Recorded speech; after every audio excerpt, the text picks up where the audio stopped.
Hello everyone, today I am here to solve D part of question number 5 of exercise 2.4 of Maths NCERT book. So let's get started. So the polynomial given here is 2y cube plus y square minus 2y minus y.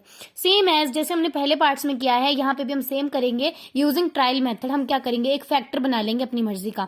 सो यहाँ पे मैंने लिया है y plus 1. अब मैंने x क्यों नहीं लिया, क्योंकि इस बार आपके क्वेश्चन में वेरिएबल क्या है, y है. तो जो वेरिएबल गिवन होता है वही वेरिएबल आपको लेना पड़ता है. सो मैंने यहाँ पे लिया y plus 1 as a variable. Now y की वैल्यू आ गई -1. अब इस पूरे वेरिएबल में पूरे पॉलिनोमियल में जहां जहां y है वहां आपने y की वैल्यू पुट कर देनी है, मतलब -1 पुट कर लेना है. सॉल्व करने के बाद मेरे पास 0 ही आता है रिजल्ट. सो इसका मतलब मेरा लिया हुआ फैक्टर बिल्कुल करेक्ट है. सो यहाँ पे हम स्टेटमेंट लिख देंगे, yes y plus 1 is a factor of 2y cube plus y square minus 2y minus 1. Now using division method. चलिए डिविजन मेथड पे चलते हैं. पॉलिनोमियल जो आपको गिवन था वो डिविडेंड के प्लेस पे आ जाएगा, एंड जो हमने भी फैक्टर लिया था वो जाएगा डिवाइजर के प्लेस पे. राइट, यहाँ था y प्लस 1. अब y के साथ हम क्या मल्टीप्लाई करेंगे कि 2y क्यूब बन जाए. तो जब हम y के साथ 2y स्क्वायर करते हैं मल्टीप्लाई, तो ही हमारे पास 2y क्यूब बनता है. नाउ सेम डिजिट जो हमने 1 के साथ भी मल्टीप्लाई करना है, तो हमारे पास आ जाएगा इस वाले प्लेस पे 2y स्क्वायर. सो हम डिवीजन में क्या करते हैं, माइनस करते हैं, आई मीन सब्ट्रैक्शन करते हैं. तो यहाँ पे साइंस चेंज हो जाएंगे. 2y स्क्वायर के साथ था पॉजिटिव साइन, तो नेगेटिव एंड पॉजिटिव नेगेटिव बना. यहाँ पे भी नेगेटिव एंड पॉजिटिव नेगेटिव बना. अब आप ये समझ जाओ कि इन दोनों के पास नेगेटिव साइन है. नाउ नेगेटिव की वजह से 2y क्यूब से 2y क्यूब हुआ कैंसिल. यहाँ पे बड़ा डिजिट था 2y स्क्वायर, राइट. सो इसके साथ नेगेटिव साइन था, तो आपका सॉल्यूशन नेगेटिव में आएगा यहाँ पे. सो माइनस करके हमारे पास बचता है minus y square, and 2y को हम नीचे की तरफ को ट्रांसपोर्ट कर लेंगे, हमारे पास आ जाएगा नेगेटिव 2y. अब हम y के साथ क्या मल्टीप्लाई करें कि माइनस y स्क्वायर बन जाए. अब देखो माइनस साइन था, तो आपके पास क्वेश्चन में भी माइनस y आ जाएगा. y से जब हम y मल्टीप्लाई करते हैं तो ही y स्क्वायर बनता है. नाउ बट बेसिकली डिवीजन में हम करते हैं सब्ट्रैक्शन. अच्छा, एक चीज बताना भूल गई, यही डिजिट हम 1 के साथ भी मल्टीप्लाई करेंगे, यहाँ पे हमारे पास माइनस y आ जाएगा.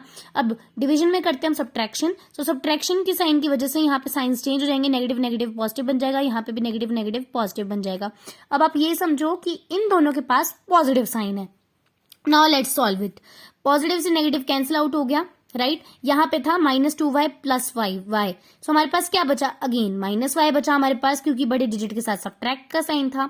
ऊपर से अब हम 1 को नीचे ट्रांसपोर्ट कर लेंगे, हमारे पास बचा -y माइनस 1. अब y के साथ हम क्या मल्टीप्लाई करेंगे, -y बन जाए. अब हमें y के साथ मल्टीप्लाई करना पड़ेगा -1, तभी हमारे पास -y आएगा. सो यहाँ पे मैंने -1 ले लिया है फैक्ट, आई मीन कोशेंट में. अब इसी को हम 1 के साथ भी मल्टीप्लाई करेंगे, तो अगेन हमारे पास -1 आएगा.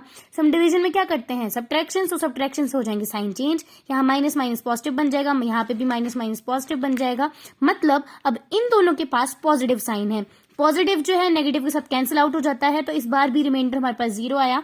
मतलब हमारे पास जो कोशेंट आया वो बिल्कुल करेक्ट आया है. नाउ करते हैं फैक्टराइजेशन इसी कोशेंट की, राइट. अब मिडिल टर्म को हमने स्प्लिट करना है, उसके लिए हम समझ लेते हैं ए बी सी कौन है. ये है ए टर्म, ये है बी टर्म, ये है सी टर्म.